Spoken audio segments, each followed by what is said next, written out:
I am that I am, Adamus of sovereign domain. Welcome to our gathering, dear Shambra, and I have no apologies for changing the schedule.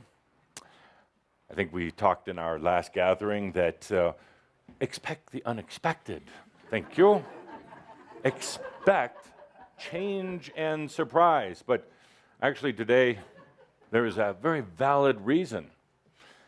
A lot going on in the world, if you haven't noticed, even if you don't read the papers anymore, even if you don't keep up on the news, you should absolutely be able to feel it.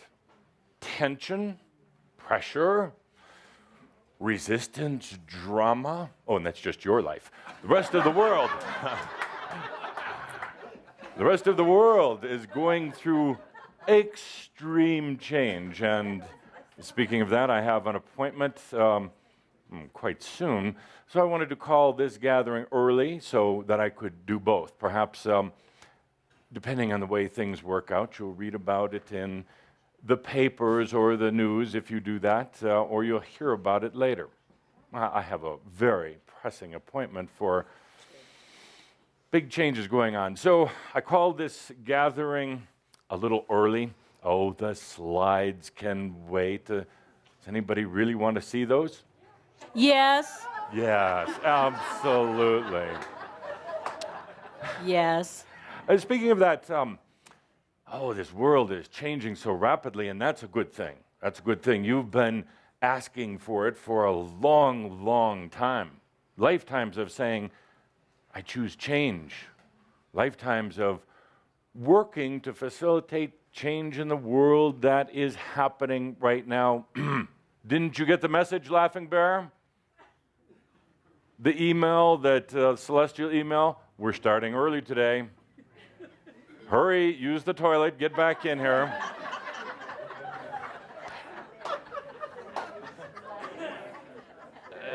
There are two very strong dynamics happening. Nice shoes. Nice shoes. If only Caldro would learn to dress like something other than an Austrian cowboy. So, two major changes going on in the world right now that are really affecting everything. One, there is a group of people also collected together in governments, business, and places of influence and power who believe that humans cannot take care of themselves. The average human cannot be responsible for their own thoughts or actions or deeds. They believe that humans need some sort of guidance from governments, from churches, from other things. They don't believe that humans are by nature intelligent, good, honorable people. They think that humanity is still, in its own form of dark age. They think that people left to their own will destroy this earth through war, through pollution, through corruption. Shambra, are you part of that group? No. Actually, this is going to be an interesting experience over the next few years, because this group that believes that they earnestly believe humans cannot be held responsible for themselves. They cannot be given power or money or choice or anything like that. There's this group that believes that humans have to be told what to do. They do it under the banner of God, of country, of family. And they basically don't believe, Diane, that you are God also. They believe that without laws and rules and regulations, you will destroy yourself. So they also believe that they are doing you a favor. You see, there is another group of people on earth who just don't give a damn. Thank you. I'll look to you when I need a laugh. and a group of people like you that know, that truly believe that humans are by nature good, still working through issues and karma, still attracted or addicted to drama, but given the true pure choice, given divine will in their lives, they will rise to the occasion. They may go through some chaos, they may go through some crises to get there, but ultimately they will make the decision that is best for them, and ultimately anything that's best for you is best for the world. So you have this interesting dynamic going on. There are people very passionate, particularly passionate when it comes to thinking that humans still have to be controlled, thinking that humans are going to destroy the environment, destroy the economy, destroy everything around them. They're fighting hard, fighting very hard for control of your life, but they're doing it, they think, from a good place. You can see it in the dynamics. You can see it in politics and particularly religion. What religion today, truly, what religion today believes that you are God also? Believes that you can handle this tremendous amount of energy coming in, handle making choices in your life, handle yourself. And we know, Carrie, that you can. That you can. Let's take a deep breath with that. This is one of the forces of resistance. Thank you. Yes. I have infused that with my energy and my love. Yes. So, another dynamic, very, very similar at the same time. Another dynamic is a group of people on earth who do not want change. If anything, they want to go back to old ways, and you know you can't. What do you want? What would you like? Perhaps it was coffee, but they do not want change. They are afraid of change. They think change perhaps holds something evil, holds something unknown. Change is ungodly. So they are holding out for things to stay the same or go back to what they call simpler times. And they weren't simpler. Just remember some of your past lives, how unsimple they were, how unconscious those lifetimes were. But they want to go back. They want to go back about, somewhere between 1,400 and 2,000 years, back to the good old days. Wow. Yes, back to the desert. So, and they're doing everything that they can from a mass consciousness basis to resist change. There are others that know that change is inevitable. It's going to happen one way or the other.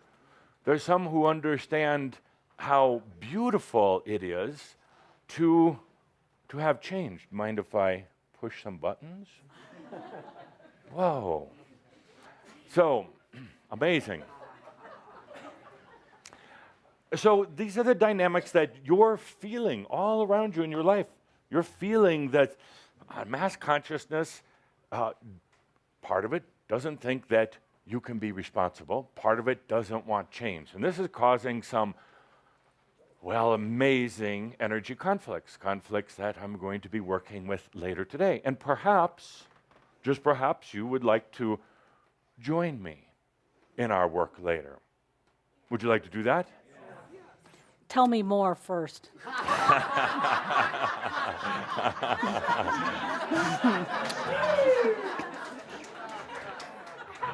I'll tell you that it is very exciting, high energy, a lot of drama, a lot of passion, a lot of duality, all mixed together and with some intrigue and conspiracy. I'll wait for your report. You don't have to take your physical body there. Well, that's what you're really afraid of, something hurting your physical body. You're not worried about your consciousness. Well, that is quite flexible and very resilient. You're not worried about just coming there in spirit and hanging out and watching what happens. you not at all afraid if I say, let's go into this conflict. It will be happening later today, sometime tomorrow. Let's go there with your spirit, with your consciousness.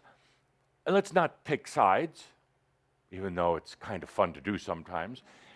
Let's not try to force the outcome of the situation, even though it may involve, take a deep breath, human lives and property.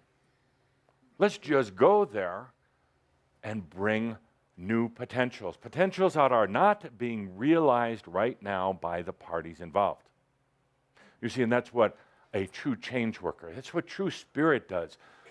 That's what, that's something that really spirit, the big one, the eternal one, a spirit can't really do that like you can, believe it or not. A spirit is there all the time, but unlike you, spirit can't go there and bring new potentials. Really, somebody who is in conscious human form, understands how to expand their energy, has the highest level of consciousness to bring in new potentials, even greater than angelic beings. Angelic beings are kind of fluffy, they're kind of non-solid, but a human who expands their energy into a situation like this can bring more potentials than anyone or anything else. So let's do that after you go through your slides today. After the meeting has adjourned. Oh, by the way, sorry you missed the call that we were starting early. Not you, Larry. The one's on. Let's go over here. Sorry you missed the call. We're starting early today. If you're sad that you're missing the slides, we'll do them afterwards. But right now, I'm delivering a message. Thank you. So let's go there later. Now, will it affect you? Or better said, how will it affect you when we go there? Well, you're probably going to feel the tension. You're probably going to feel the massive amount of energy ready to clash. It's not going to hurt your body, or it doesn't have to. You may get a little anxiety, but, you had that before you got here today. Other shoes going to drop. We're wondering over these past couple of days, what is going on? We'll talk about that in a minute. So, dear Shambro, let's journey off together later on. Next, last month we talked about the big questions that you were facing prior to our gathering. Big questions being the big dilemmas that you were going through. Do I want to stay on this planet? Well, you don't want a painful physical death, but if you could just snap your fingers and be on the other side, would you do it? No pain, no pieces left behind. If you could just get back over to the other side like that, would you do it? You say no, but about 2/3 of Shambra, given the assignment, the homework assignment, to really be with that question in the weeks that followed our gathering, 2/3 still don't know what they want to do. Still procrastinating and delaying. Still going through that god-awful mental scenario where, say, on one column I'll write why I should stay, on the other column why I should leave. And what's really happening is their energy is getting very bottled up, very, very stuck. And when I remind them, as I have done, about it's time to make a decision, they have every excuse in the book, every excuse. And they even are creating some dramas in their life that don't need to be there so they can avoid answering the question. They're in that in-between zone, that it's not even a no-thing zone, because you can choose no thing, but they're just choosing blank. They're just choosing, it's not even nothing, they're just choosing, frustration, actually. The other part of the question that was posed prior to our gathering last time was, and if you're going to stay, what do you want to do? What are you going to do? Well, that's a difficult, frustrating question. I don't know. What does Spirit want me to do? Sit and think about what you want to do. That's what Spirit wants. Some of you got very mental about the question. You started going back into your previous experiences. What felt good, what didn't? The little catch here with that question was it's almost impossible to answer that question, because what is available to you right now in the field of your potentials is not even something the mind can understand. But yet you were feeling it. You were feeling there is something for me to do. There's something I don't have to do for humanity. There's something to do for myself. I don't even have to do it for my aspects. I can just do it for me. You were feeling it, but when you tried to really articulate it, try to put it into words, it eluded you. It went away. That's very, very natural. Go with the feelings. You don't have to define it. You don't have to be able to write it down on a piece of paper exactly what you want to do. Get into those feelings, something that is fulfilling, something that is fun, something that is liberating. Perhaps that's what you want to do. And I didn't ask the question, what job do you want? Maybe you don't want a job. You know, you can survive without a job. You really can. Ask Andra, ask Norma, Garrett. Ask so many of the others who aren't in the old world, old consciousness type of job. You can survive outside of that. Absolutely. That's what we call being a sovereign being. But some people think that means do nothing. If you choose to do nothing, that's fine. That's fine. And if you stop getting mental about what you want to do and get into the feeling, suddenly you're going to realize that Spirit loves to expand. Your spirit loves to interact. Spirit in a neutral, dull state gets very aggravated. Spirit wants to expand and express. I'll write that down. You've heard it before, perhaps, but then you choose to forget. Spirit wants to expand. Always, always. You've seen the depiction. Spirit can't go back, really, and doesn't want to. Spirit doesn't want to just do nothing, because at the core of Spirit, at the core of you, is this absolute joy of life. Absolute joy of expanding, to find out what comes next. What can I create? Spirit doesn't like being stuck. So even if you try to do nothing, and you try to just sit there in your lazy boy at home, that's that big, ugly piece of furniture in American living rooms, you almost can't. You will drive yourself crazy first. You will drive yourself bonkers. And then you'll start getting into a lot of your own hyper-analysis, and you get into a lot of mental processing, and then you'll have a breakdown, but at least you're doing something. I do not say that with a little bit of humor, but really, that is something. That is the experience of driving yourself absolutely crazy. Spirit also wants to express. When you wake up in the morning and everything seems so perfect, you don't have a care in the world, it's a beautiful day out, the rest of your family is gone for the day, you have the house to yourself, you feel this overwhelming sense of joy. What do you want to do? Sing or walk or breathe. But you want to express that somehow. And that's the way Spirit is. This joy of expanding, this leads to the joy of expressing. So, my dear, it would be very difficult, but try it. It would be very difficult to just do nothing. When's the last time you did nothing? 2 seconds ago. No.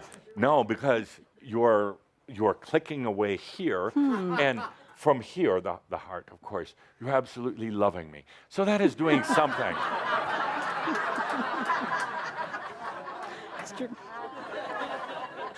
But So, my dear friends, where were we now? I got off track. So, experience and expand.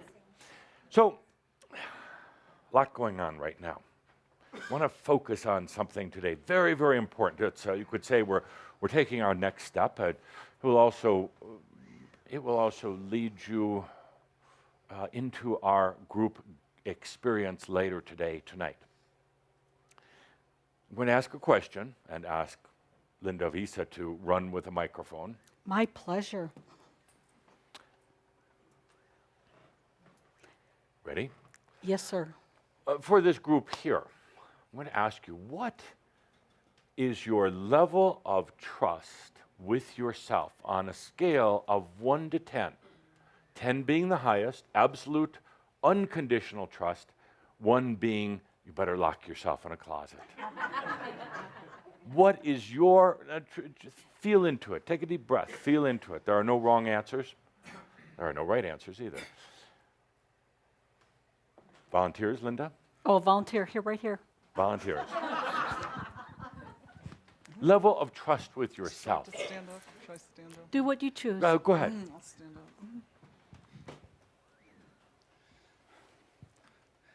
I knew you'd pick on me. Yeah, really, it depends on where I'm at, with what section. Deep breath. Let's everybody breathe with me, please. Yeah. Level of trust with yourself. This last month, about 1.5. 1.5. Good. Thank you for the honesty. Yeah. Yeah. And over. How about right now? Right now, about an 8. That's good. 9. Good. Averages out to be about a 2.2. Yeah, something like that. Yeah. And that's good to recognize it. Thank you for the honesty. We're going to change that today. We're going to change that. You are going to change it. Next, level of trust with yourself right now. 5. Uh, 5. if you would stand up. Yes? A 5. 5. A 5. So if I could get personal with you. Sure. Sure. I heard you say, oh. Sure. Oh, sure. What don't you trust about yourself? And then I'll give you the answer. When I feel I trust myself, I realize that it's not completely there. Yeah. What don't you trust about yourself? That I always do things right. Good. So if I could. Yes. Making the wrong choice. Trusting your body. Issue. And trusting your beliefs. Issue. And everybody else, you probably have these too. So, thank you. There is an absolute fear when you get to this point of evolution of making the wrong choice. My God, how many lifetimes? 1,000, 1,400, 1,800? You don't want to make the big mistake now by making the wrong choice. Send you back to about lifetime 1. Send you back to Lemuria, or if you're lucky, to Atlantis. So, not wanting to make the wrong choices. Excellent program for those who are interested in multidimensional expansion. Thank you. So, I did it. And trusting your body. You've had lifetimes, every one of you, lifetimes of conflict with the body. The body is what keeps you here. That's why you get mad at it. That was funny. In a way, you take out your resentment of all of the issues of life on earth on your body. If it wasn't for your damn body, you wouldn't have to worry. We're going to go take a little journey later today, and some of you right away get a little fear. What's going to happen? Well, when I said, you don't have to worry, nothing will happen to your body, you're like, okay, then I can do anything. So, issue with the body. Issue with beliefs. Every one of you here and those coming in late to our webcast, I'm Adamus, you came in late. It's not Jeffrey, no. He would never look this good. Thank you. Trust in your beliefs. You've been involved in God knows how many religious, spiritual type of organizations. You've been overindulged. You overindulged yourself with beliefs. And beliefs are fun. They're a tremendous amount of fun, just like acting is fun, if you understand that's what you're doing. But if you get that you're acting and you take yourself seriously and you think this is real, then it's no fun anymore. If you take your beliefs seriously, it's going to hurt. You're going to get stuck, and somehow you've got to get out of those beliefs. Beliefs are not bad. I just want to clear that up. There's nothing wrong with them as long as you understand that you created them and you can uncreate them anytime. As long as you understand that beliefs serve a temporary purpose, but don't get locked up in it. How many of you you don't have to answer out loud, but how many of you believed in hell for a lot of lifetimes? You got stuck in that. You ran from half of your life or lifetimes because of the fear of hell. You didn't have what I would call a full, complete experience in those lifetimes because you were running from a belief system. Hell. Scared the hell out of you. Thank you. So, next. Trusting yourself, a scale of 1 to 10. Where are you right now? 7 or 8 the last few days. 7 or 8. How about overall? Let's say the last 2 years. Oh, up and down, up and down. We average it out. Oh, maybe 4 or 5 average. 4 or 5. Yeah. Okay. But Good. sometimes way high and sometimes way low. Yes. But that's that roller coaster effect. That's part of the awakening effect. And what were the issues of trusting yourself?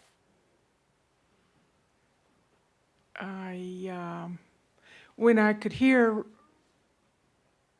really well inside, I trusted real well and went way up high. Not what I asked. Just take a deep breath a moment. What really caused you to go out of trust with yourself? It's so obvious. You're thinking now, you're not feeling. Probably relying on the human. Now I'll give you the correct answer. That you're going to hurt somebody else. You have one of the sweetest, most beautiful, radiant dispositions, but you hurt some people. Not intentionally, didn't necessarily mean to, but you've hurt others. So what do? What do any of you do when you've hurt others, including killing, torturing, those type of things? When you've really hurt somebody, guilt, you shut down, you withdraw, you retreat, and you say, I will never, don't you hate that? Never. I will never be in the position again to hurt anyone. Because you had, and you still have, certain powers, magnificent talents that are going unexpressed right now because you associate that with hurting others. And I don't blame you for not wanting to hurt others. In a kind of a theoretical, philosophical way, you can't really hurt others. In another very new energy way, excuse me, Bonnie, in another very new energy way, Even if you tried to right now to hurt others, you couldn't. You couldn't. Even if you tried, make a conscious choice, which is very unappealing. You cannot hurt someone else right now. Your consciousness, your connection with your own spirit will not allow that. Knowing that you cannot possibly hurt another, wouldn't they give you back a lot of trust? Couldn't we raise that up to about a 7? Sure. Absolutely. Yes. Absolutely. So many talents that you have. I know who you are. We've worked together. I know what you can do as a leader and as a creative person. But you withdrew. You can't hurt anybody right now. I know that maybe that challenges some people listening in. What do you mean I can't? I can walk right out the door right now, grab a knife, and go berserk in a shopping mall. No, you can't. No, you can't. Maybe others can, but you cannot. Not because of belief systems, not because you're highly moral, because you have a consciousness right now that won't allow for it. Next. Level of trust. Yes. Where are you right now? Probably 7, 8. 7, 8. That's pretty low. Compared to where you could be, compared to the joy that you can have. What's stopping you? It goes up and down depending upon how confident I am. Yes. And so I'm open to hearing any calibration, any other input when I'm not certain. So what's keeping you from a 10? It's so obvious. Everybody knows. The microphone. That's good. I want an anonymous pin. So you get it. You get it. Everybody who's had the microphone so far gets a pin. But let's pursue this. Yes. Yes. My compliments. So you're at a 7 to 8. What's between you and a 10? Because actually everybody should be at an absolute 10, and I'm not going to be happy until you're at a 10. I don't feel I have complete knowing at this instant. Say that again, but stand up. Stand up.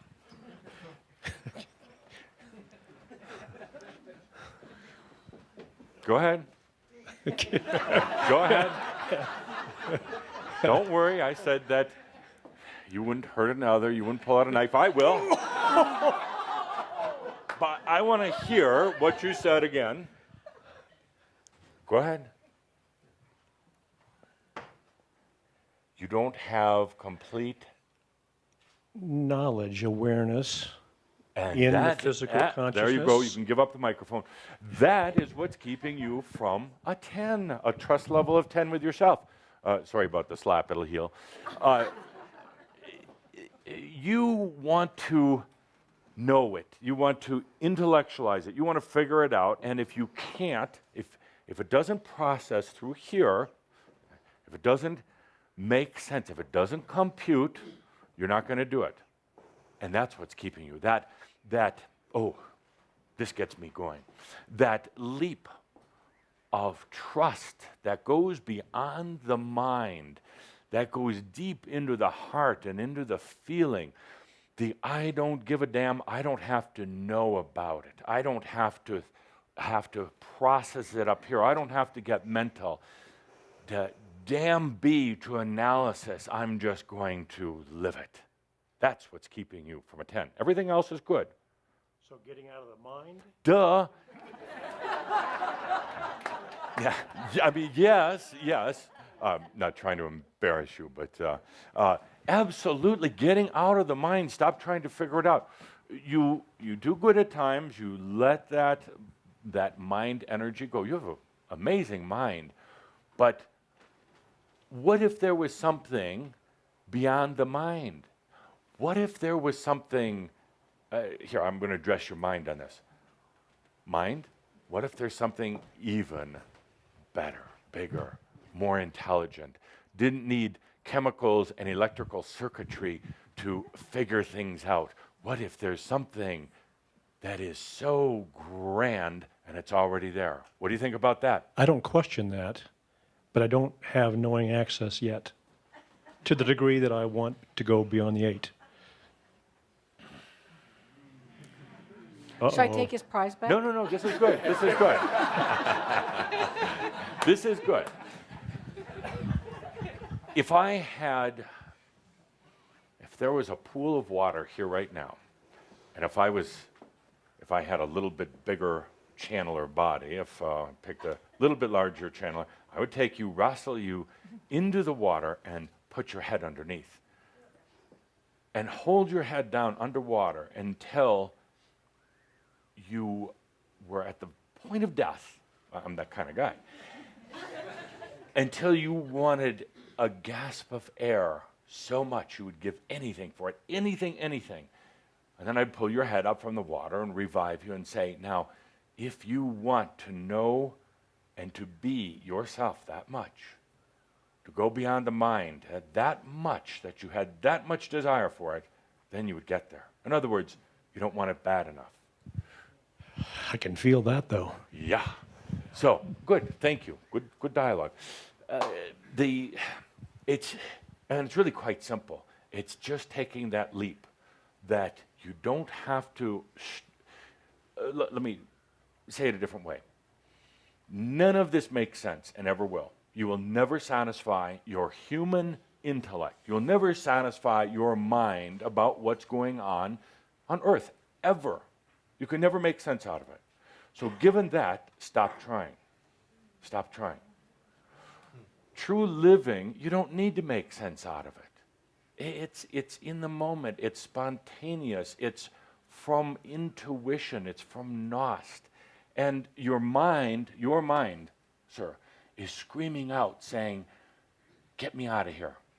Relieve me of this burden of having to be so smart, having to figure everything out. Relieve me of my limitations so I, every part of you, can expand and grow, can stretch out. And the mind wants it. That's the thing. You don't have to battle the mind. It wants it. But you're so programmed, so hypnotized, all of you, into thinking that you've got to figure it out. And you won't. So let go. Have fun. Enjoy. Thank you. You bet. Absolutely. And I'll give you an extra Damas prize here. No. Now, don't touch the channeler. Don't touch. Now, this is a game. This is a game. I have a choice here between Caldra's $1 bill and a almost crisp $100 bill. Which do you choose? Is it that difficult? Yeah, because he knows I'm watching. I'm not afraid. Yeah, the Franklin. It's yours. Thank you. Always, always check Caldra's pockets before we do a session. So, and this is good, actually. Actually, you made $100. Caldra just made about 1,000, and I am eternally wealthy anyway, so I don't need it. Anytime you want. Absolutely. And Shambra, it Now should give work. me the rest of what's in the pocket. Calder is down to the niggles now. There's $2. So, by the way, Shambra, it's just a piece of paper. He just got a piece of paper, and everybody's excited. It's just a piece of paper. But there's a lot of energy to it. Now, actually, I'd like you to go beyond the mind and turn that into something grander. How do you do that? By holding the $100 out, hold it out, and staring at it, and trying to make it into a $1,000 bill. Not. You do it by, we're going to go through an exercise later. You'll use that, please, for the exercise that we do later. You put it in your pocket and let it go. Yes, good. Excellent. Good. A few more. Level of trust with yourself.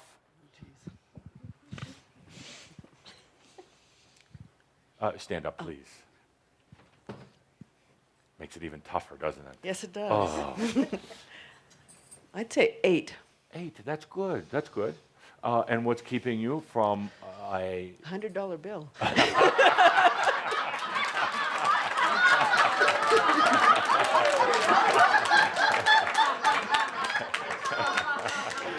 You know where it is. Yes. What's keeping you? You're getting pretty close. What's possibly keeping you? I think it's the fear of.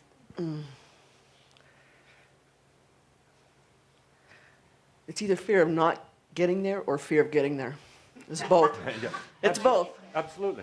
Absolutely. And that's very wise. And if I had any more money, I'd let me see if I have anything valuable. Don't think about it. So, but yes, it's an interesting predicament. You can be seated. Interesting predicament. It's like you get close, you get to that 8 or particularly that 9 level, and you say, well, what if I connect the dots? What if I come to a point of complete trust in self? What happens then? Andra? Wait, I'm running the mic. I'm running. They hit that point of absolute trust. What do they then give up?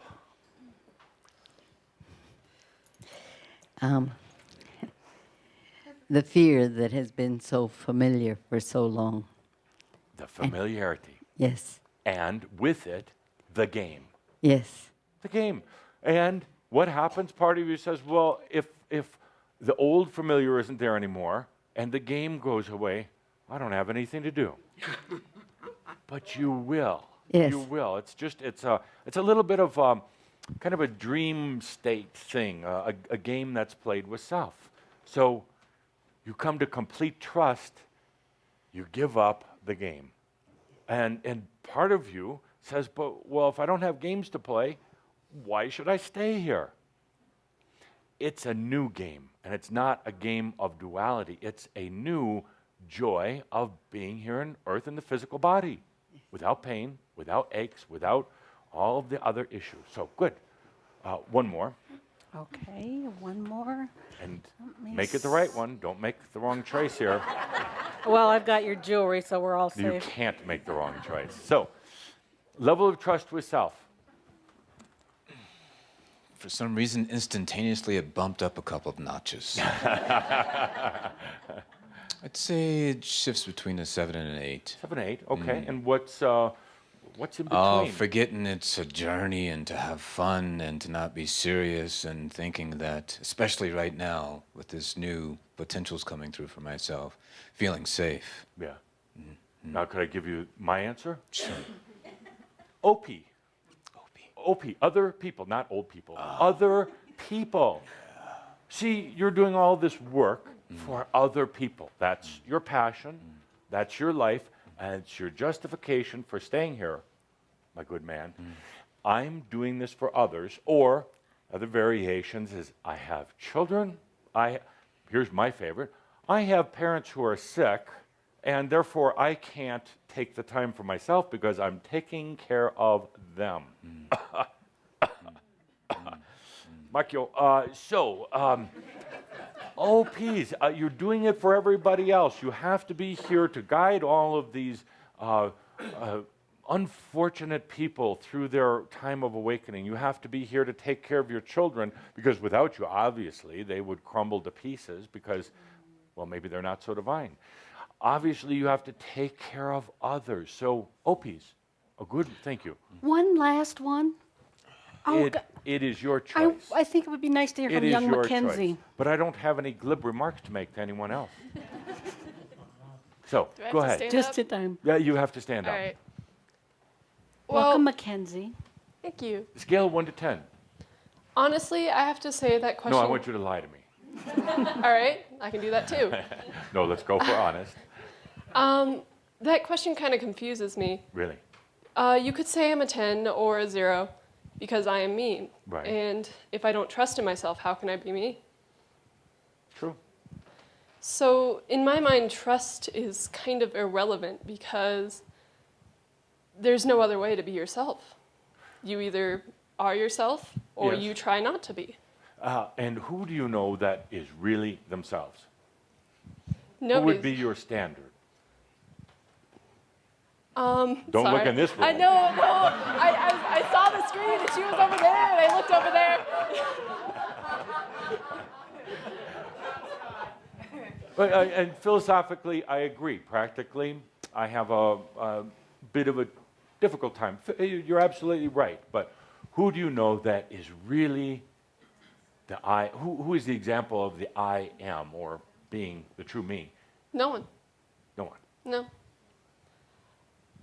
Everybody follows rules. They try and fit in with society. Most of the time, they try and think of what other people will, how other people will respond to them, Yes. and what they should do for them. And in the end, it ends up with nobody being true to themselves purely because there's everything else going on. Like, my teacher was saying the other day how she learned that our generation is so just overwhelmed with all this information that's going on everywhere that it's hard to be just purely one thing. So, True. Good. yep. Thank you. Thank you. And but let me ask, just all that aside, what do you feel right now? Scale 1 to 10. I know I'm being shallow by asking this, but She's 13 and she's with a crowd of adults. Or she's 15. doing 15, amazingly I'm sorry. well. 16. 15. 15 with a crowd of adults. Now where's your level 16. of trust after this 16. bashing? Now, level of trust. I suppose you could say I'm a 10 because I am me and that's just who I am, Okay. Good. even with other stuff. Good. Excellent. Thank you. Thank you for being so bold. So, dear Shambra, we talked about it the other night on our radio program. We talked about this issue of trust. And it's very, very important to understand where you are. You don't have to assign it a number, but do you really trust yourself implicitly? Do you trust your body? Do you trust your choices? Do you trust your decisions? Do you trust spirit? Do you trust life? Do you trust living in this world right now that's filled with a lot of chaos? Do you trust absolutely being yourself without abandon? Standing up in front of a group and singing, doing something outrageous. Do you trust that this whole part of your journey that you're in right now, called your spiritual enlightenment awakening, is real? Or is it just more junk? You see, so I bring this point up and I kind of push on it to irritate it. Where are you with trust in yourself? Because it's going to be hard to go forward, or let's say expand much more, if you don't at least understand your level of trust. Now, it's not even that you have to trust yourself 100%, but it's about understanding why you don't trust parts of yourself. Talked the other night about, well, let me give an example. Let's say that you get up tomorrow morning and you're very nauseous, very sick, sweating, perspiring, throwing up. What's the first thing you do? Run to the toilet, I hope. Second, what did I do wrong? What did I eat that was bad? Click, click, click, click through the mind, evaluating everything. Next, what is Spirit trying to tell me? Next, maybe my body is more powerful than my soul, because look at me, I'm getting sick. Now, you deal with it. You do a lot of releasing in the toilet. Well, you're still feeling awful, and you decide to sit down at your computer and do a little work. The phone rings, and you jerk because you're not feeling so good. And when you do, you knock your computer over, smoke comes out, and it burns up. Oh no, this is going to be one of those days, you say to yourself. Why is my energy off? What am I doing wrong? Why is this happening to me? Am I being attacked by spooks, alien beings? Maybe there's an evil energy lurking somewhere in my house. I know I should have called somebody to do feng shui to get out the evil energy, and now they're taking over. So you deal with it, you put out the fire, you realize that you are without computer. So you decide to hop in the car, and you know what's going to happen next. To go down to the computer store. And while you're driving down the street, thinking about your so far miserable day, car accident. Nobody gets hurt, but your car is now smoking. Looks kind of like your computer with wheels. It's totaled. It's totaled. And you say, what am I doing wrong? Now, given all of this, oh, by the way, while you're standing there waiting for the police to show up, you realize you don't have your driver's license or your automobile registration. You left them at home, and you've now pulled out your wallet, and you're looking through that, and somebody walks along and steals it and runs down the street. Now, should have stayed in bed? No. Wrong answer. Question, can you be in such a place of trust to know this is absolutely perfect? And can you actually laugh out loud? I know I created this. God didn't create it. Adamus, no, he didn't create it. The evil spirits didn't create it. I created it. Can you be at that level of trust and say, damn, this is fun? Or at least I know it's going to evolve from this point forward. That's trust. That's trust. Like a few other scenarios while the police are coming. Oh, I won't go there. So that's trust. Every day Crimson Council, we get thousands of complaints from Shambra around the world. Why is this happening? Well, the answer that we give is because you created it.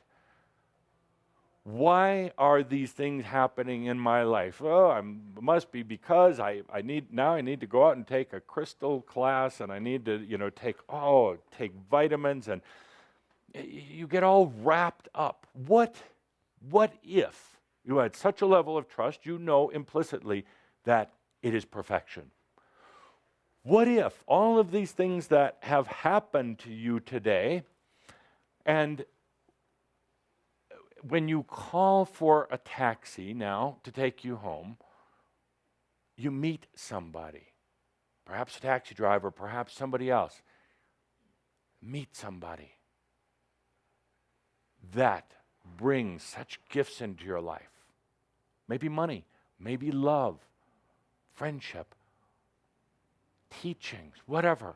Maybe all of these things that happened were part of the setup of you and what you would call your soul self, which your soul self really doesn't care about all the human incidentals. It wants to be with you.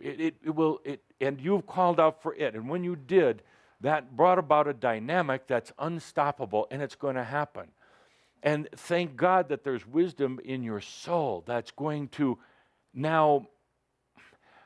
Your soul didn't create these accidents, but it was an energy between you and your divine, an energy that was put out there and brings back the manifested experiences to make this all possible, and will continue to bring those experiences in. The soul doesn't really care if your car was smacked, because there are other cars. It doesn't care about your computer because it was time to give it up anyway. It was time to get a new one because there's things you weren't doing that you could do with a new computer. Doesn't care that you barfed out your guts in the morning because it was releasing some toxins in your body that were stuck down there for a long time. It doesn't care about any of those things because you have a deeper understanding and a deeper wisdom. Now, what gets in the way? That humanoid aspect, that human aspect that doesn't like change, that doesn't want to move forward, that human aspect that doesn't believe its own self. It really doesn't. It doesn't believe itself because the human aspect is not real. It's manufactured. It's an act. And it really doesn't believe itself because it knows it's an act, but unfortunately, you don't know it's an act yet. All these things happening. You break a leg, you lose your job, whatever. What if you had absolute trust? What if you had a big smile and said, my own guidance from myself is allowing these things to happen to get me off the stick or whatever it is, to move things forward, to continue to expand. And the question is, can you have that level of trust? That's a big one. Can you have that level of trust when a wave of anxiety comes over you,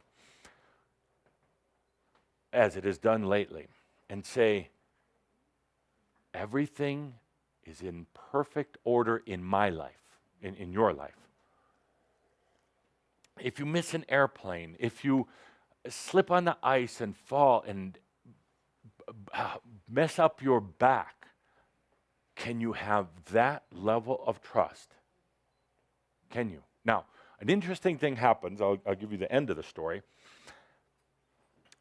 When you choose that, then you don't need to have all those things happen because you've already gotten unstuck. So part of you is fearing, oh my God, if I go into trust, I'm gonna lose my job and my partner's gonna walk out on me and my dog's gonna die and oh my God, look at all the things. It's only because you're not at a 10, because you're a 2 or an 8 or a 7. The numbers don't matter. If there's any degree of untrust, whether you're at a 1 or a 9.9, it's all the same. It is all the same. So it doesn't matter if somebody said, I'm at a 2, it's the same as a 9.999. You're not trusting. You're not trusting. Very important point. Oh, take a deep breath. You're all getting so heady on me. Oh. What? You're like, well, how do I get in trust with myself? Make a choice and take a deep breath. That's all. And every time, here goes the clincher. In the next week or so, 10 days, week to 10 days, you will have an experience relating back to this very moment about trusting yourself. Something is going to happen, and I didn't say what. I just said something. And it's going to remind you, trigger you to our discussion that we're having here. And it'll give you an opportunity to make a very conscious choice. Do I trust myself? Or do I get into drama? Do I get into questioning? Do I get into feeling that I'm really not worthy? You have an experience. Write it down afterwards. Write just a short little story about it. It helps you ground that energy, and it could also be good for another upcoming book that we'll do together. There's kind of going to be a Zen day today, so and thank you, Robert, for dressing. So would you mind standing up with the shawl? Very Zen look today. The Zen monk look. Yes. There is a word, a Zenish kind of word, for absolute trust in self. AHMYO. AHMYO. Can you say it? AHMYO. And in the other realms, it's really not a word, it's a kind of a vibration. AHMYO. Kind of rolls. Let's do it. AHMYO.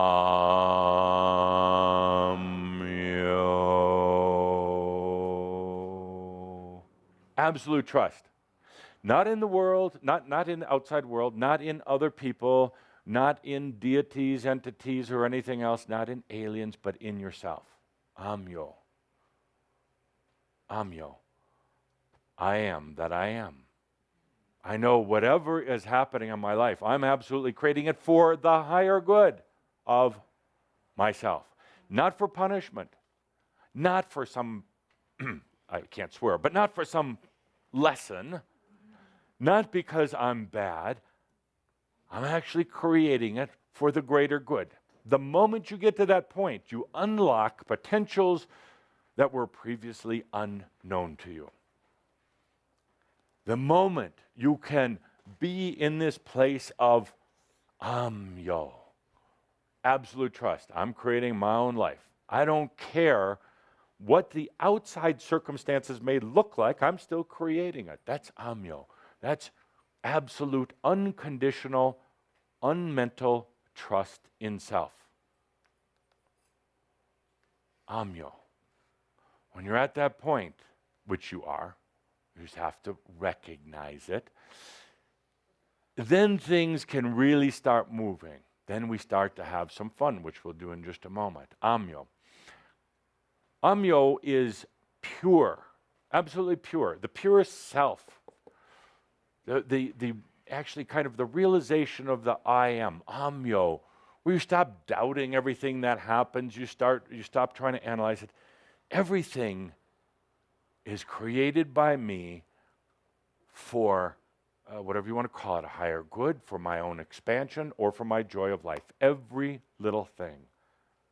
That level of trust in self is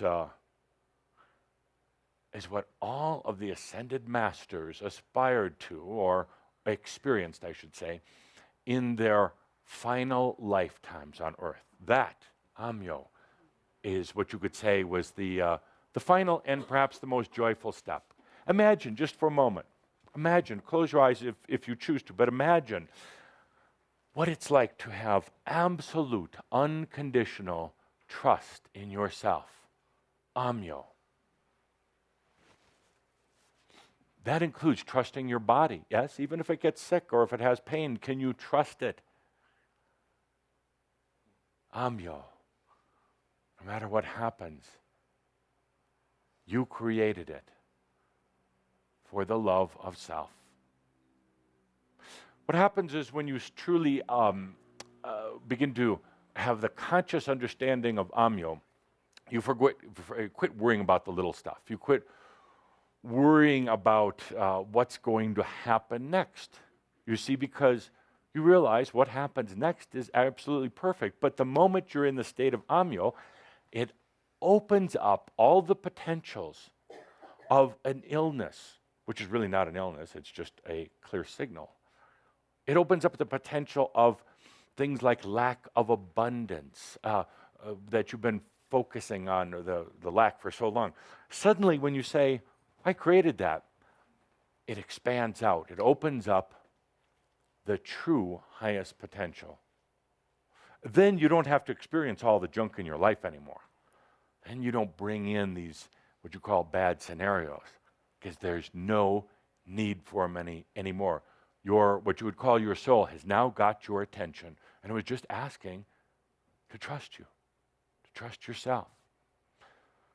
So what would be the antithesis of AHMYO?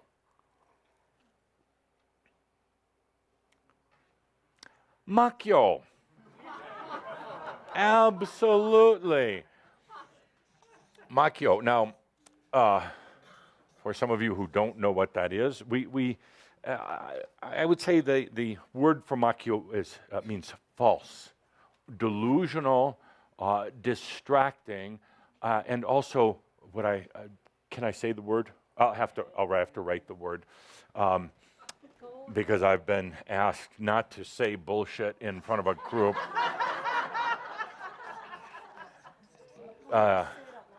There we go. The Spanish version, bullshit. Yes. No hable inglés. So, the opposite of AHMYO, which is purity, trust, no inhibition anymore, and truth, you could say in a way. Opposite is AHMYO. Now, AHMYO comes in, I generally associate the word with spiritual distraction or spiritual BS. And it happens. It happens to everyone I've ever known who's on the spiritual path, including Buddha, a lot of AHMYO there, including some of the great spiritual leaders of the times, including every ascended master that I've ever known. They get to this point of AHMYO in the journey. It happens kind of near the end of self-realization, and they start polluting themselves with a lot of crap, spiritual bullshit, rhetorical, dogmatic, organizational, and structural stuff. And that's why I irritate people sometimes, but I say, get off of the astrology. Now, I love astrology, but not when it's an addiction. I love crystals when they're adorning my hands and my body. Welcome to my club. As in jewelry. I love tarot when it's done right, when it's empowering. But all of these things, including sacred ground here, including Shambhala, can be AHMYO. Mm-hmm. All of these things become distractions. They are false. They are put into place for a couple reasons. One, to fill a void. Because when you get to this part of the awakening process, suddenly you perceive up ahead as a big void, a big nothingness. In other words, you can't see past the release of all the human games. So it feels empty up ahead. So often you then put AHMYO in the path. You put a lot of distractions in the path. To fill a void. Now, be it known that there is no void in all of creation. It can't be. In this dimension, any other dimension, there is no void. There is no void. Get rid of that belief that there are voids. There can't be because it's creation. Can't be. So you're loading up your future or this upcoming void with a bunch of crap. A game. The AHMYO is put there oftentimes because there is a resistance to ending the game. So these are more game chips or game toys that are put there. AHMYO is also put there, all this distraction and everything else, because you don't want to face the real issue that's in front of you right now, and that's AHMYO, trust. I have seen very wise, amazing, radiant, spiritual human beings who are very, very evolved on their path, as you would say, who are ready to take that final step into what you would call the ascension status, and suddenly they go AHMYO on me. Suddenly they get into falseness at the last moment. They have to fill it with something. They're literally afraid to go to this step. 100% trust in self. They can get to 99.9. But that has been a fearful line to cross. There's always a holdout. I can trust everything about me other than, and you fill in the blank, other than the way I look, other than my intelligence, how I appear to others. It's a big trap for spiritual workers, spiritual leaders. Suddenly they think they have to come off a certain way in front of others, wise, intelligent, seeping of white light and blessings and wise statements. Not at all. Not at all. Actually, the true spiritual teacher and worker gets real human because they're not afraid of it. They're not afraid of it. So, absolute trust. So now let's get to the practical part of our discussion. I don't want to take away from the time for the slides. We're more worried about the food. We'll continue to talk about AHMYO, complete trust. But in the meantime, tonight, tomorrow, when we go out on our group outing into chaos, treachery, and potential disaster, you'll have an opportunity to look at your own AHMYO. Do you trust yourself, A, that it's real? That it's real, that our group experience is going to be real? Or are we just making it up? See, you see that level that triggers that trust? What if we're just making it up? Well, it doesn't matter. Absolutely. Absolutely. If I had another 100, but you get a Damas award just for that. It doesn't matter. Who? Beautiful lady in the back. Which one? She'll raise her hand. Oh, okay. You know, and some of you would arm wrestle me on that one. Say, it doesn't matter. What if we're just making all this up? What if this is just a brilliant distraction? And I say it actually doesn't matter. It really doesn't. Exactly. So let's take a deep breath with that. So you'll have an opportunity to experience AHMYO, AHMYO. Both of them tonight and in the next 10 days. And this is not any sort of punishment or lesson. This is an experience that you're giving yourself so you could really start to feel rather than to think about it, where you can actually get into the heart of it. No, I don't want your nuts, I just want your phone. Okay, thank you. Where you can actually get into the real feeling of it. So busted. So busted. So it's ringing. Hello? Tobias? Is that you? Oh, Katumi. I'll talk to you later. No. I know it's important, but right now I've got a group, we're talking. We'll all be there later on. Okay, thanks. Namaste.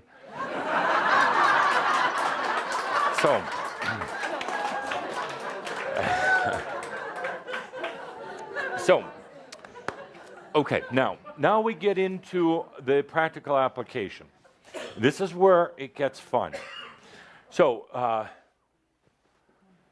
everybody have an object. Paul, the $100 will be your object. Everybody pull an object from your purse. It could be jewelry, it could be money, it could be one of those dang founded cell phones. It could be anything.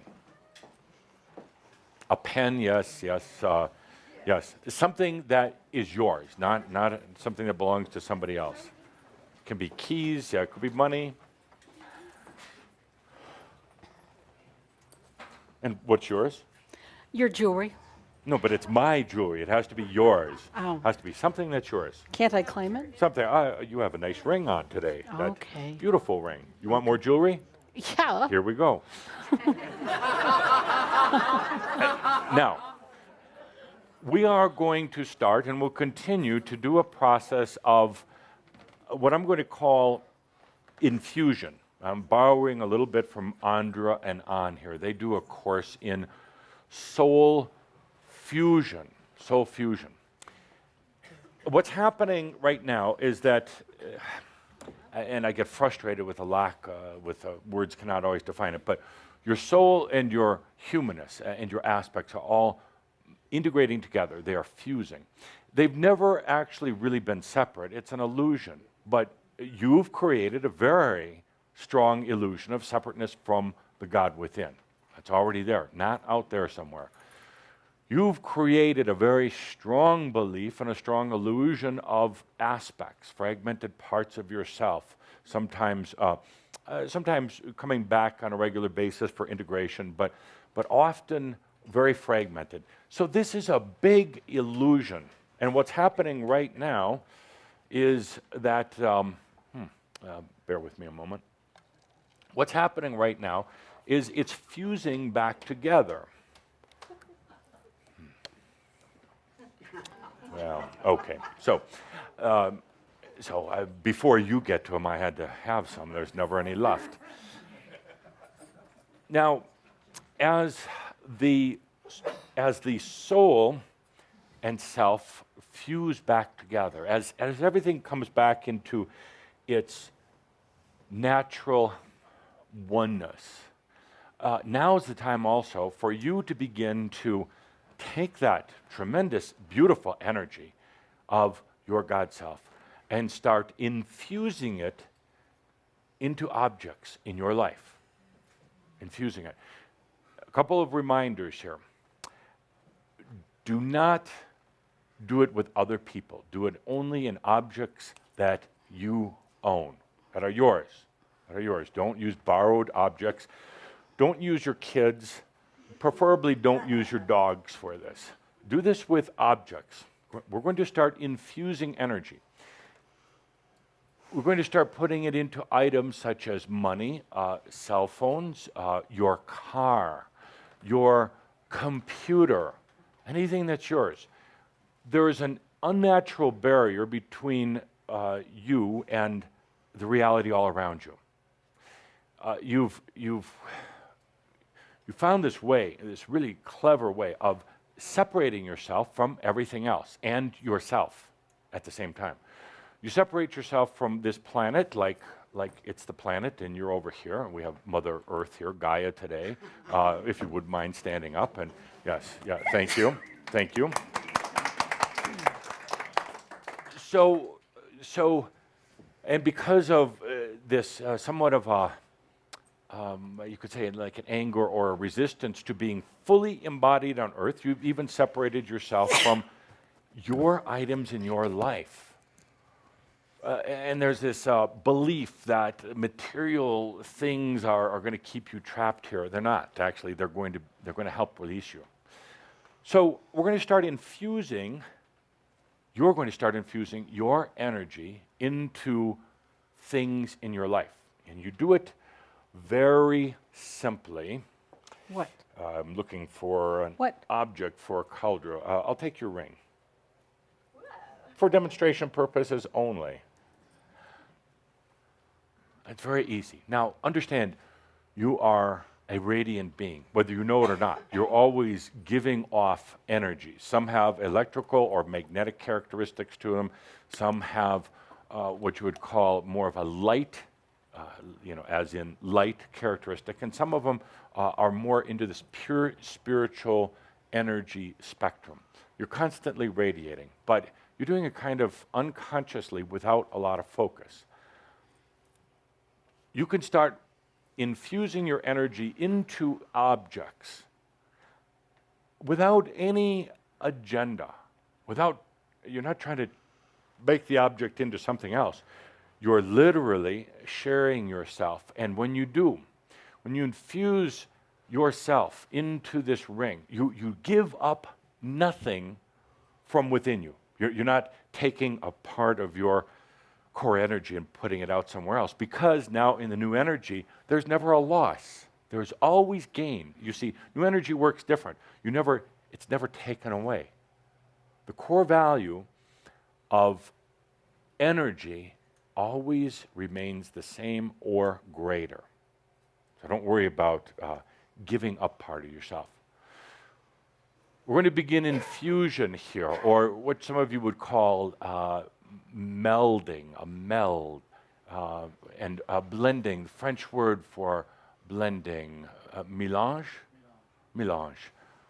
Doesn't that sound better than infuse? So let's say, you can call it whatever you want. Let's say it together, mélange. Let's say it with, would you mind, microphone, please? No problem. We really have to hear the nuances in this, the beauty of the French language. Mélange. Mélange. Mélange.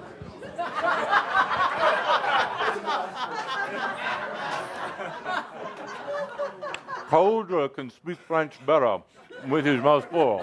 Melon. So, we're going to start infusing. And don't be confused about infusion. It's a very simple process. Why? Why? Why would we do this? Because this ring, or whatever item you're holding, holds so much more potential than the obvious that you see here. Obvious, a few little stones. I truly wish Caldera would buy her bigger stones. And some gold. By the way, gold, and we're going to see this as we're going to start getting into gems and jewels. Oh, baby.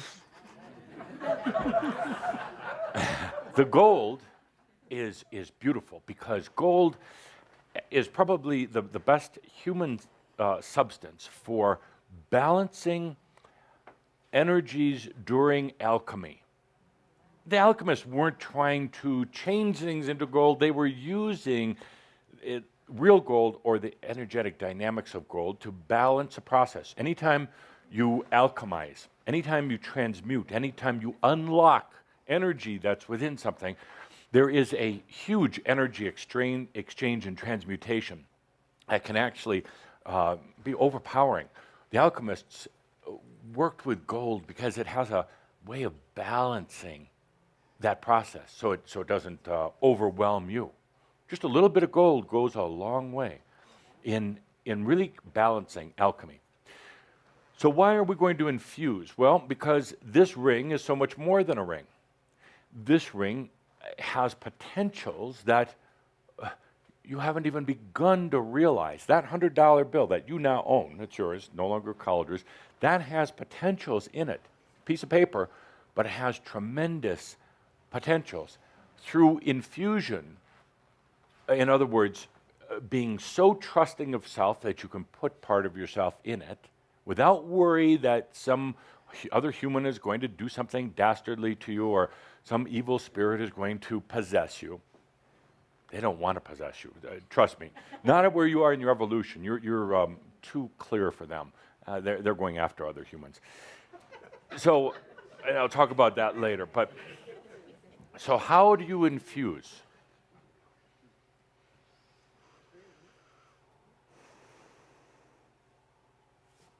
Just did it. Took a deep breath. I relaxed. No agenda. Not trying to force change. There's no push. There's no resistance. I am so trusting of myself, I don't have to worry about it.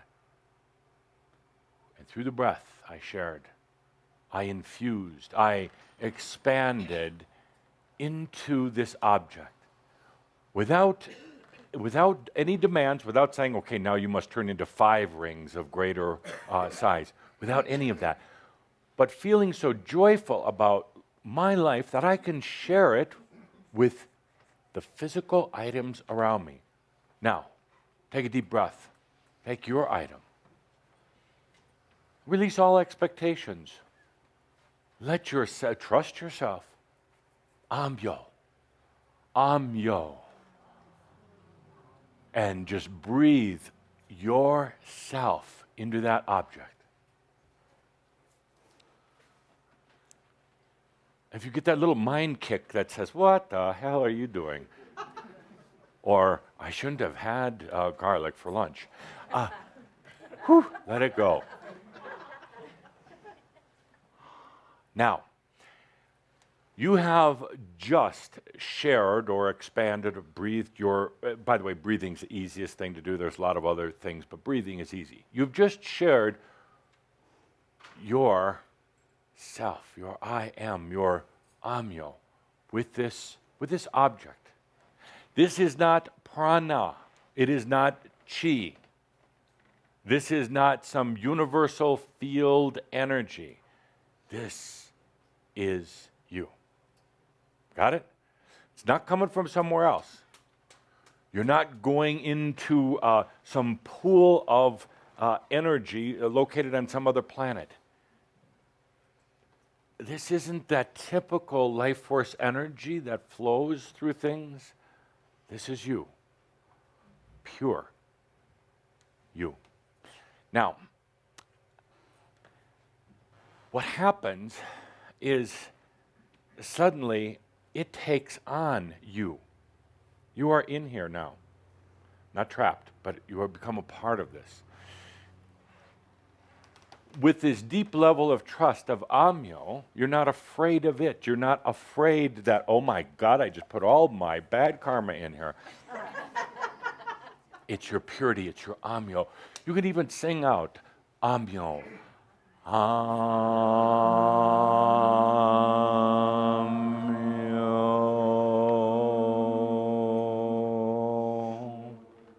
My purity, my love going into this.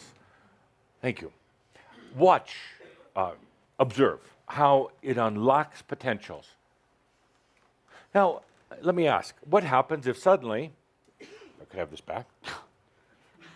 Sure. What happens, now you breathe into this beautiful ring, and suddenly you lose it. Don't even think about it.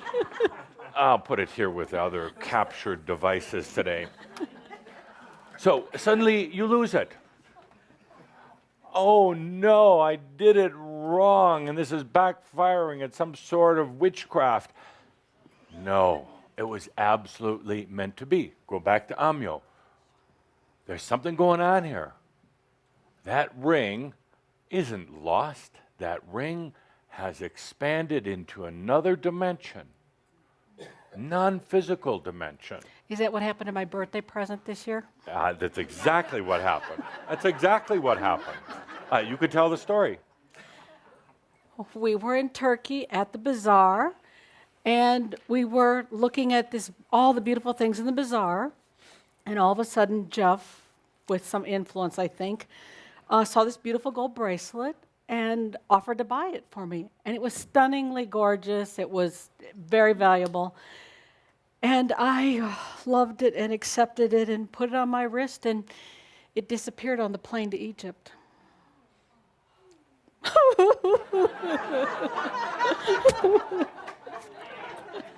Or did it? Or did it? Or did something else happen? Did it just slip off into another dimension, or did it slip onto the wrist of a local Turk or Egyptian? Doesn't matter. Doesn't matter, because there was a lot of beautiful energy in that, not just the gold and not just the beauty of the item, but Kaldra's loving energy and Linda's birthday. Now, AHMYO says, I did something wrong. I'm not careful. I should take better care of my things. Or here's another example of AHMYO used by Linda herself. Oh. I'm not worthy of love. That was naked, thank you. Very naked. I don't deserve it. I'm not a good enough wife. I can't accept this beautiful gift. Only I get to hit. So that's AHMYO. That's a bunch of crap. AHMYO is that gift will keep giving. That gift has gone out and expanded. It doesn't need to be on my wrist, although it might be nice. That gift is out there bringing back many other gifts. It all depends on your consciousness. On your consciousness. If you're in AHMYO, you're right. You lost that frickin' thing, and it's never coming back. If you're in AHMYO, you've unlocked the potentials that were within it, and there were many. Can you be that trusting? Wow is right. Wow. That's life in this new energy, and that's what we're doing. So, back to, that was from Caldra. So now, infusion, let's get back to that. Blending, melding, mel. So now, I'm going to ask you to do this with items, and you can do it anytime, anywhere. Even if others are around, if I could have your, I'll use this now. Uh-oh. Even if others are around, and you want to do a little infusing, They don't even have to notice. Or you could just pretend you're talking. And you see, you can infuse your energy into everything. So, what are some practical well, first of all, remember, the reason you're doing it, you're sharing your I am. You're now so bold and so trusting that you can go out there and fertilize everything you own with it. Spread it out. It will bring the objects to life. It will bring them to life. Try this if you want. If you have a little figurine, a little statue at home, I know you all do, even if you're hiding it, won't tell me about it. Kuan Yin statue, Jesus statue. But please don't use Jesus on the cross, but Jesus standing there. Or just a little knick-knack thing you've gotten along the way. I don't believe there is an Adama statue out there yet, but it would be incredible. Or go buy something at the market. It doesn't even have to have any defined description. It could be a stuffed animal, a little doll or something. Start infusing. You will bring that object to life. An inanimate object, a little statue, you start bringing it to life. It will start holding, carrying, and expressing your energy. It's a natural extension of you. Suddenly, that object is going to be sitting along your bedstand or whatever, and after a few months of gentle infusion, it's a key word, gentle, suddenly you're going to look over, and it's going to be singing and dancing. Does that mean others have to see it sing and dance? No. Will they? Possibly. Possibly. Or they just may notice strange stuff happening in the room. But it'll start singing and dancing or talking, and it's you. Don't ever forget that. It's you. It's you. It's the love and the joy of you in these other objects. And at the same time that it's doing that, it's going to open up potentials. It's not about worshiping these things. It's about being so trusting of yourself now you can open up and share AHMYO with everything. Let's think of some practical application in our last 9 minutes that we have remaining. So, Linda, with the microphone, please. My pleasure. And please, a reminder, only your objects right now. And I know some of you are going to go out and try breathing on your spouse. Don't do it. It's a lack of compassion. Only your objects or possessions or whatever you want to call them. I'd really recommend no pets at this point. We'll get into that at some time. Yes, you quote unquote own them, but no, you really don't. They're going to love to respond to this. Yes, one of you just got it. They already are responding to it. They already are. That pet is you, but you're not doing it consciously. Hold off on that for just a bit. Things like the trees, just walk outside the trees. Stay away from that right now. Objects that you own, that are yours, jewelry. Let's think of some other ones. Practical applications. You are going to bring to life and open up the potentials of the material objects in your life. My pen. Your pen. Pen is a good one. And why a pen? To create the flow to the pen for me to express. And I'm going to say only your objects, no pets, no people. Just keep this simple, particularly this next month or two. So, okay, a pen. Now, you breathe on a pen. You do the AHMYO. You open up. You infuse. Remember this word, infuse.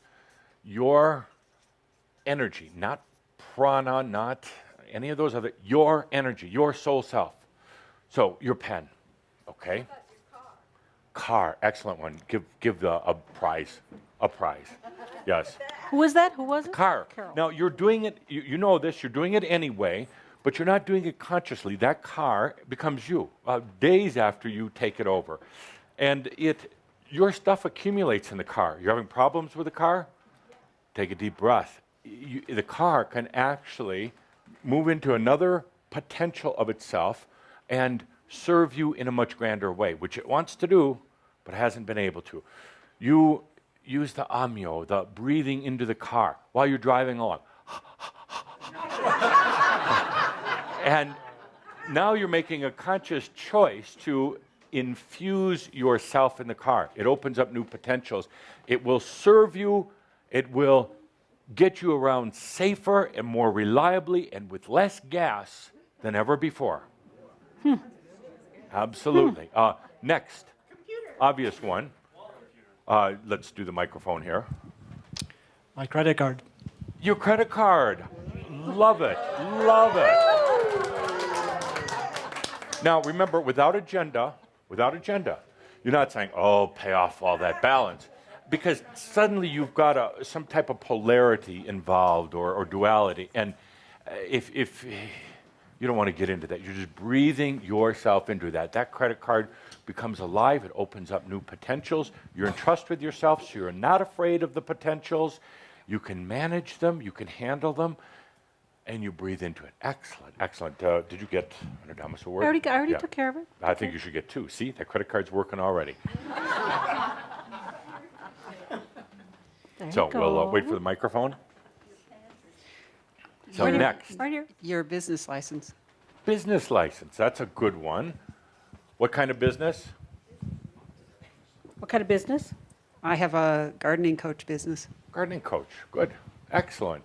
You breathe into that without agenda, but you're breathing your soul into it.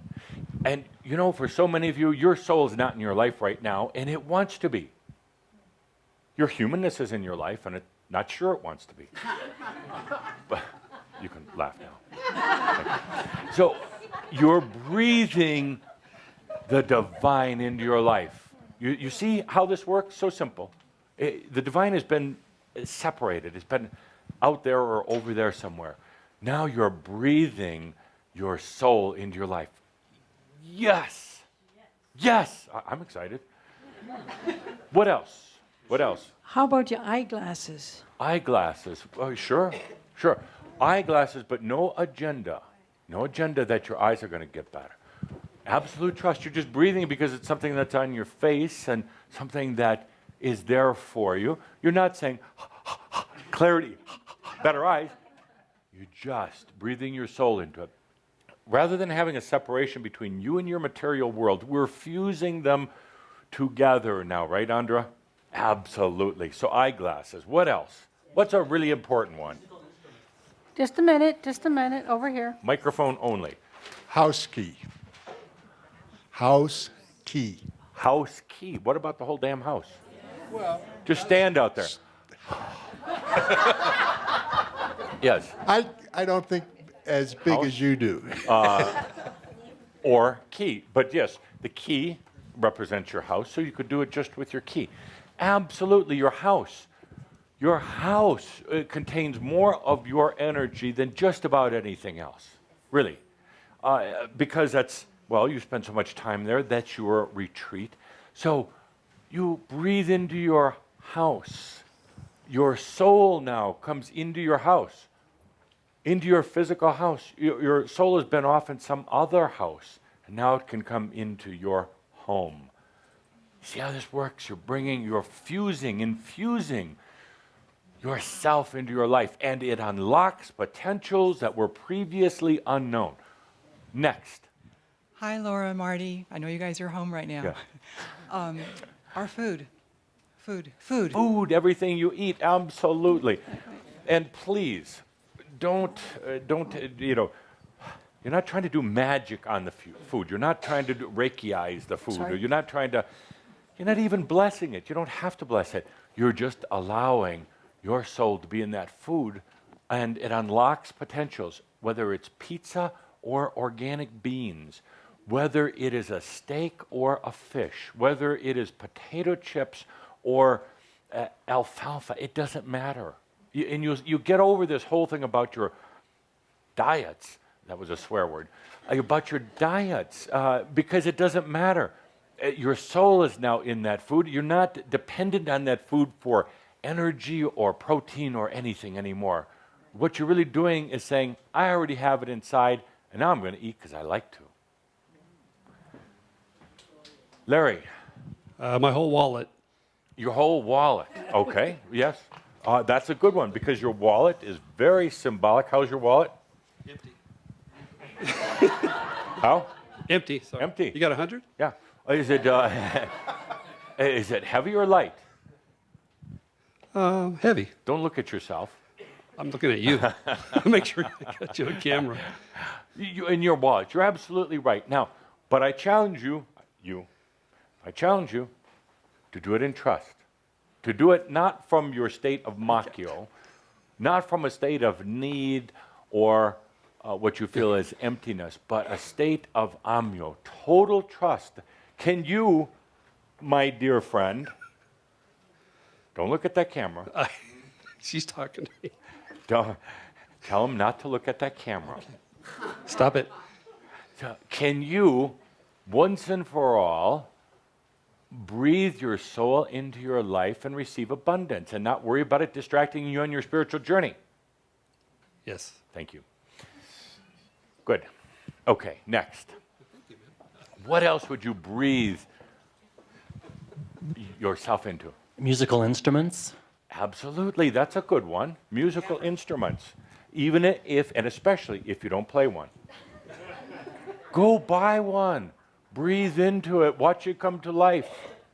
Really. Okay, a few more, and I do have an appointment. Kathumi will be upset if I'm late. My bed. Your bed. That's a good one. That's a really good one. What happens in your bed? No, I don't want to. It's okay to ask. Yes. My altar. Yeah. Your bed. Because that is your platform for dream release. Yeah. And it's not just sleeping, but can you imagine unlocking the potentials associated with your bed? Excellent. And one more. And perhaps, Jean, you'll start a forum online or a message board thing where, hello, Linda, where Shambra can write down some of the things that they're going to breathe their soul into and let it come to life, and then correct them when they are going to breathe on to other people. Yes? My body. Your body, excellent, excellent. Your body. Your body. Absolutely. You've had this illusion that you're trapped in this body and that it betrays you. Or if it doesn't, it's going to. You have this belief in death by disease, death by old age, death by wearing out. So you've got all that going on in your body. What if you breathed yourself into your body? Some of you think that your body is the house of your soul. You haven't let your soul in there because you don't really like that body or your health or whatever issues affiliated or associated with biology. Breathe into your body. Absolutely. Excellent one. I hope everybody's getting a Dhamma Yes, sword. Okay. sir, yes. All right, so it is time to wrap this up. We'll continue next month. In the meantime, please find a few objects. You don't have to overdo it, but find some objects that really have some significance to you. The things that you saw on the board here, and it can be just a piece of jewelry. It can be a stone that you found a long time ago, and you brought it home, and it's sitting on your. I hope you don't have an altar. Do you, Laughing Bear? Take it down. Take it down. Today, no later than tomorrow. No altars. The only thing on an altar should be your ass. That is a true statement. I do not want to see anything else on an altar. You should be worshiping nothing other than yourself, or a picture of you if you're afraid to put your butt up there. I dare you. Take everything down and put a picture of yourself up there. I dare you. Okay. So, altar, schmalter. What? Do you think Jesus wants to be on your altar? No. Do you think Buddha wants to be on your altar? No. He wants you to be on your altar. There is not a self-respecting ascended master who wants to be worshipped. Not at all. They all have really crappy stories. I've told some of them in our gatherings. They all had the AHMYO portion of their journey. Hung on a cross, starved to death, whatever it was. They do not want you worshiping them because you know why? They don't want you to go on the same path that they went on. No more than you want the newly awakening to follow the same exact path you went on. Do you want them worshiping you for what you went through in your life? Absolutely, maybe not. No, and not that it was wrong, but you're paving the way. There's Kasumi, I'll be done in a minute. There is a more efficient way to do this, a more graceful way. And that's what AHMYO is. It's absolute grace in action. Absolute grace. They don't want to be on your altar. Get them off. And Gaia doesn't want to be on your altar. She's leaving, as you know. They don't want to be there. Crystals, they lost their energy a long time ago. You don't need to worship crystals or nothing else. Your picture on that altar. So let's take a deep breath. We've gone through a lot today. Another wonderful gathering. Let's very quickly review. Trust, AHMYO. It's important. If you're going to be doing this infusion, we want to be doing it from a place of trust. You want to so trust yourself without reservation or without hesitation. I am that I am. What more is there? Then you can do the infusion. We're going to get into, this will be about 3 or 4 series that we're going to be talking about infusion and what difference it makes in your own life, a huge difference it makes with doing this with the angelic beings who are coming here for the first time. It's going to make a huge difference in what we do together. It's going to make a difference in the potential of the world. It will make a difference later today, tomorrow, whenever we have our event together. Huge difference. So let's take a deep breath about trust, about AHMYO. Take a deep breath and understand when you consciously share your soul, share yourself, and breathe it into the objects in your life. You're no longer creating a separation between you and your material world. You're no longer creating separation between you and your spirit in this world. When you breathe life into those objects, they truly come to life and they serve you in a whole new way.